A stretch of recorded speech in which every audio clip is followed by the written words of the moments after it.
What is falling in love? Malcolm Muggeridge's reception into the Catholic Church in 1982 made resounding headlines in the mass media. He was one of the Britain's most famous journalists, as best-selling author, consummate satirist, and producer of some of the best television programs of the 20th century. Was born in London on March 24, 1903. His father was an agnostic, co-founder of the Fabian Society and a member of the Independent Labour Party. At home, the religion of socialist progress replaced that of Christianity. God was unnecessary as far as the Muggeridge were concerned. From his father, Malcolm took the conviction that man was capable of building a socialist paradise on earth, a just, peaceful, and prosperous society.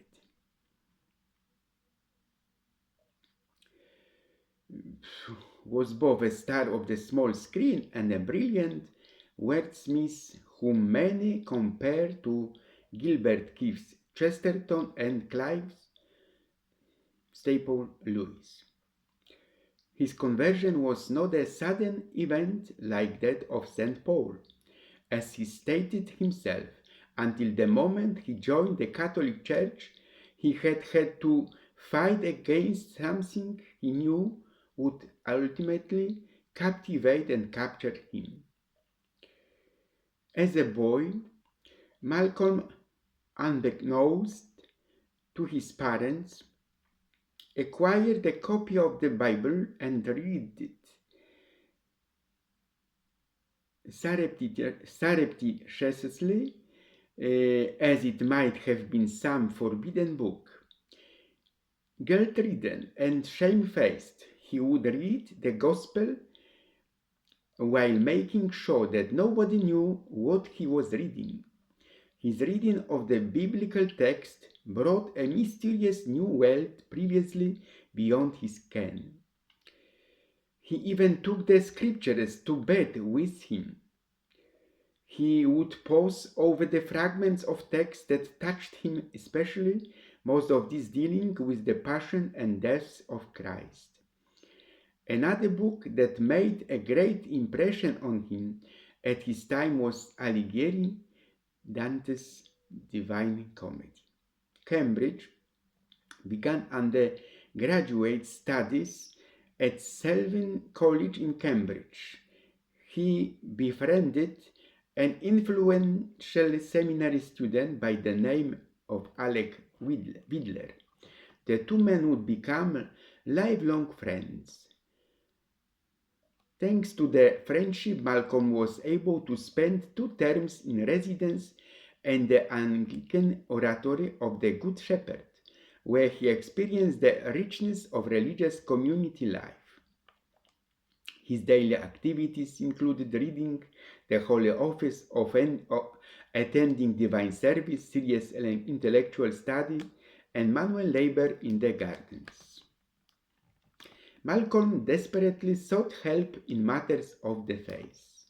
He wanted to know what faith was and how he should acquire it. He prayed fervently for a visible sign of eternal life, but received no such sign. Towards the end of his studies, Muggeridge lost his faith and abandoned Christianity. Science became his substitute for religion. Upon graduating, he accepted a teaching post in India. The same insistent questions about the meaning of life followed him there. His discovery of Hinduism, Buddhism, and Islam did not diminish his enduring appreciation of the greatness and depths of the Christian faith. True happiness is found in the rejection of the ego and not in succumbing to it, in turning away from fleshly lusts and not in gratifying them. Malcolm Muggeridge said. In a letter to his father, he wrote, "Christianity is to life what Shakespeare is to literature. It envisages the whole." It was then that he became captivated by Chesterton's book of St. Francis of Assisi and other works on the principles of faith, orthodoxy, among others. He claimed that he loved Christ but could not stand the institutionalized church, since it killed the living beauty of God.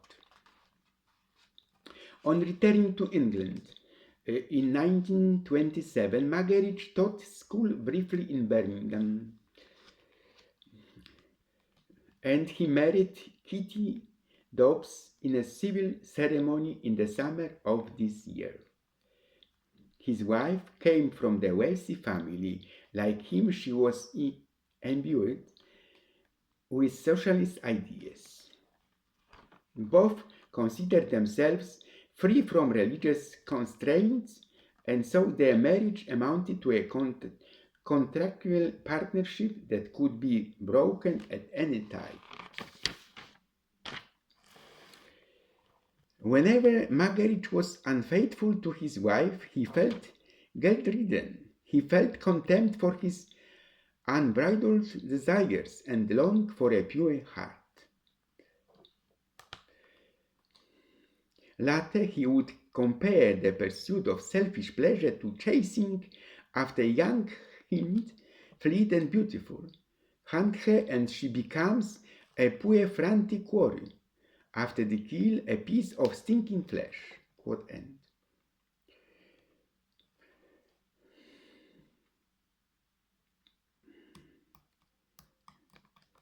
Muggeridge did not silence the voice of his conscience.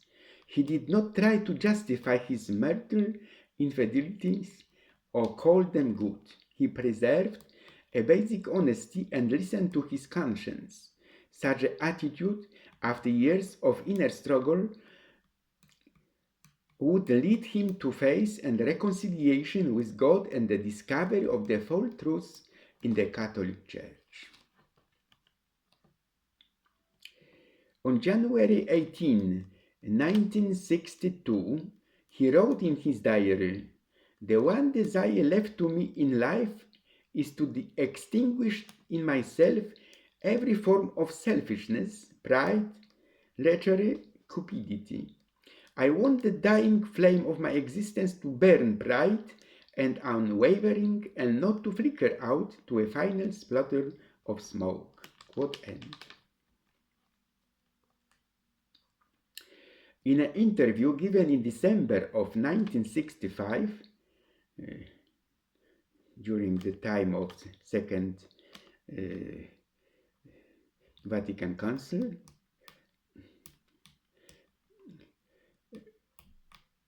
he acknowledged that he had succeeded in mastering his passions.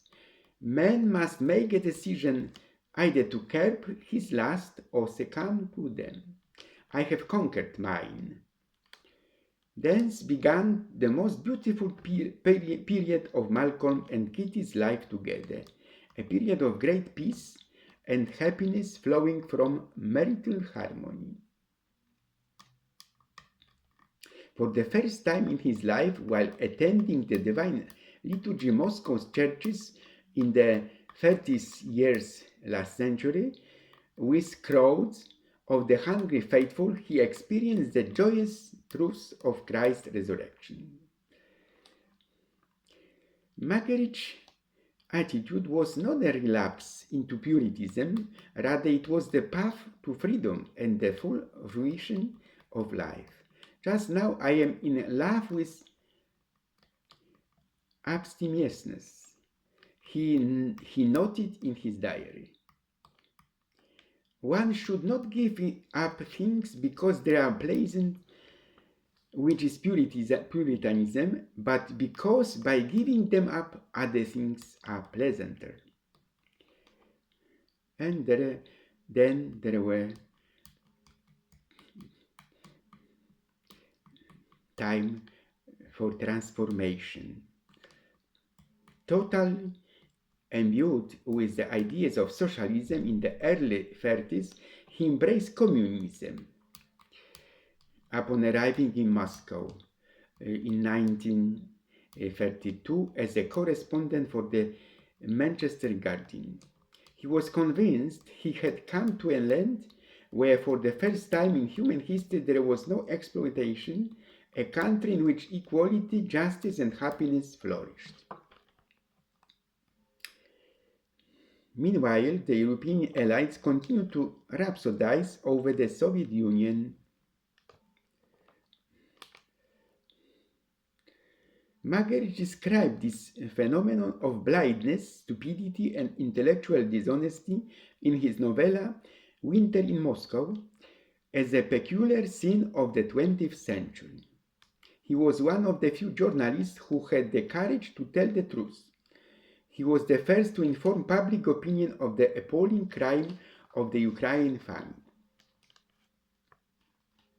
In the great works of Dostoevsky and Tolstoy, he discovered the mysticism of traditional Russian culture. For the first time in his life, while attending the Divine Liturgy, I sat in church with crowd of hungry, praying people. He experienced the joyous truth of Christ's resurrection. But then, yet, would say, dopey and bad, the resort of any old slobbering debauchee anywhere, in a world and any time. For me, the Christian religion is like a desperate love. It carries image within me and gaze at it from the time to time with wasteful longing. There was the time of the terrorism of liberal ideology. In 1944, disillusioned with the Soviet Union and liberal ideology, Magaric began to consider entering the Catholic Church. I see the strength and importance of the Catholic Church, but I cannot in all honesty accept her dogmas. Magaric defended Christianity even though he was not yet a Christian. He insisted that Christianity's worst enemy was not Stalin or Hitler, but liberalism.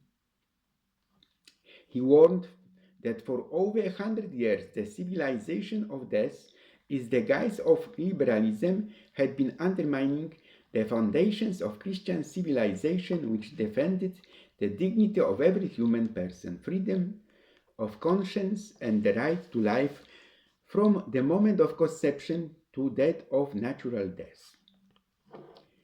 In his autobiography, Chronicles of Wasted Time, Magaric spoke of the destructive influence of European civilization on Freud and Marx's views.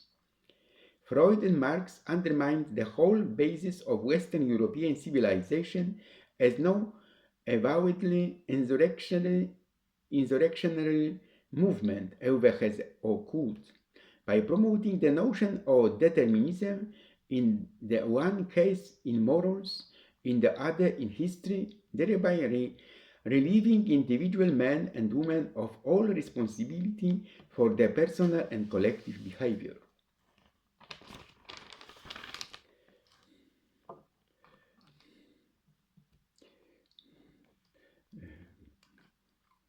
When was a professor in Edinburgh,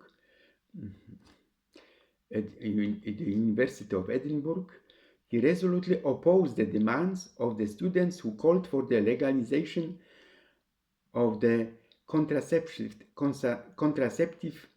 pill.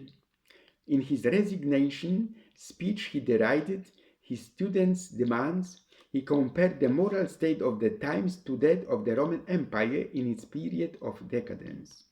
How infinitely sad, how macabre, he said, that the form of their rebellion should be a demand for drugs, for the most tenth-rate sort of self-indulgence ever known in history.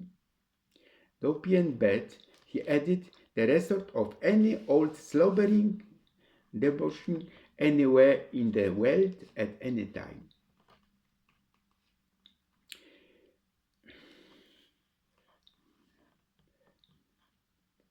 In 1978, Margaret predicted that in the not too distant future, European countries would succumb to the temptation of legalizing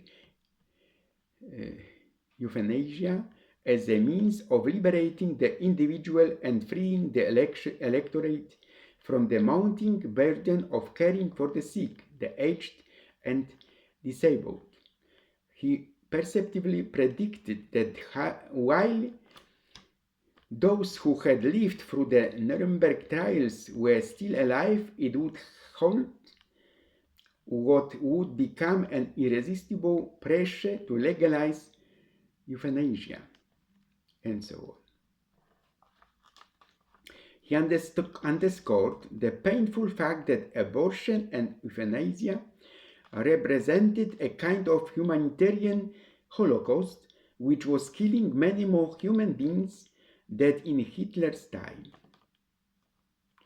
Man has created in this century such a fantasy machine as has never before existed.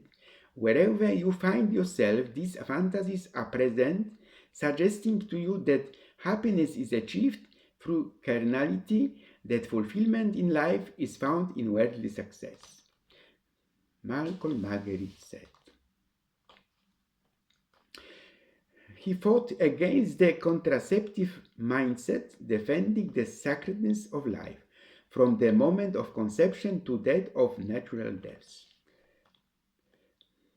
And then was beautiful time. There will be time of the meeting of the marriage to Mother Teresa of Kolkata. Malcolm Margaret was relentless in his pursuit of the truth.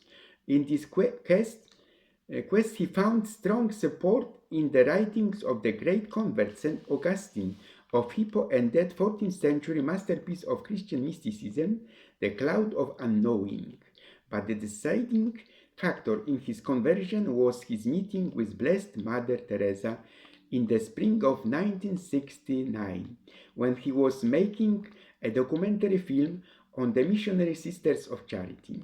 He would write, Mother Teresa is in herself a living conversion. It is impossible to be with her, to listen to her, to observe what she is doing and how she is doing it, without being in some degree converted. Her total devotion to Christ, her conviction that everyone must be treated, helped, and loved as if he were Christ himself, her simple life lived according to the gospel, and her joy in receiving the sacraments, none of this can be ignored. There is no book that I have read, no speech I have heard, or divine service I have attended. There is no human relationship or transcendental experience that has brought me closer to Christ or made me more aware of what the incarnation means and what is demanded of us. What then is a conversion? The question is like asking, what is falling in love? There is no standard procedure, no fixed time. The witness of Mother Teresa evoked in Margaret's heart a love of the Catholic Church. Yet it would take another 13 years before he would finally decide to become a Catholic. His book Jesus Rediscovered, published in 1969, indicated his attempt to consider himself a Christian without affiliation to any particular church. He began to feel remorse over his squandering of the better part of his life. He expressed his regret in the words, "You called me, and I did not come. All those idle years, idle words, idle passions." He made a strong resolution to live out more fruitfully the years remaining to him. He supported the mission of Mother Teresa and provided assistance to the mentally handicapped of the large community founded by Jean Vanier. He considered Alexander Solzhenitsyn, Simone Weil, and Jean Vanier to be the most important contemporary Christian writers. and so on. To put aside wealthy ambition, lechery, the ego's clamorous demands, what joy! To succumb, what misery! Magaric warned against the dangers of flight into the unreal. Very important word. Virtual wealth created by the mass media and advertising industry. Never before in the history of mankind have the banal material aspect of life been presented in such a glamorous light, prompting people to want more and more things, inculcating in them the conviction that joy and the greatest happiness obtained from carnal things. Reality, he insisted, was